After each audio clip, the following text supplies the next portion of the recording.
Bu gün sizinlə hamıya məlum olan 13-cü maaş barədə danışmaq istəyirəm. Çox insan düşünür ki, işlədiyi yer ona mütləq şəkildə 13-cü maaşı verməlidir. Amma nə əmək qanunvericiliyində, nə də Azərbaycan Respublikasının hər hansı başqa bir qanunvericiliyində bu barədə heç bir məlumat yoxdur. Yəni 13-cü maaş əslində məcburi bir şey deyil. Buna görə də siz işə götürəndən bunu tələb edə bilməzsiniz. Amma işə götürənlər 13-cü maaşı bəzi işə götürənlər niyə verir? 13-cü maaşın əsas məqsədi ondan ibarətdir ki, işçiləri həvəsləndirsin, motivasiya eləsinlər.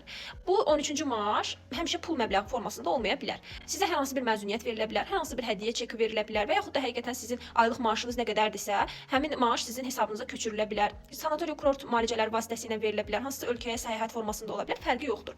Sadəcə onu bilmənizi istəyirəm ki, 13-cü maaşı mütləq şəkildə işə götürən sizə verməli deyil. Yəni bu hər hansı bir qanundan irəli gəlmir. Bu işə götürənin istəyindən və işçilərinə verdiyi dəyərlə ölçülür. Çox işçi deyir ki, mənim bir dostumun iş yeri ona 13-cü maaşı verib, amma bizim iş yerimiz vermir. Mən bu barədə hara şikayət edə bilərəm? Normalda əmək mübahisələri ilə bağlı siz əmək müfəttişliyinə müraciət eləyə, daha sonra isə məhkəmə qaydasında öz haqlarınızı tələb edə bilərsiniz. Amma ki 13-cü maaş barədə isə şikayət eləməyiniz yersizdir. Çünki bu qanunvericiliklə qadağan edilməmiş, imperativ olmayan, tamamilə işə götürən öz iradəsindən ölçülən bir məsələdir. 13-cü maaş alan şəxslərə həmçinin bildirmək istəyirəm ki, onların aldığı 13-cü maaş vergi məcəlləsinin 98.1-ci maddəsinə görə fiziki şəxs tərəfindən muzlu əməklə bağlı olan gəlir hesab olunur və onunla bağlı əldə edilən digər hər hansı bir ödəmə və yaxud da fayda vergiyə cəlb edilməlidir.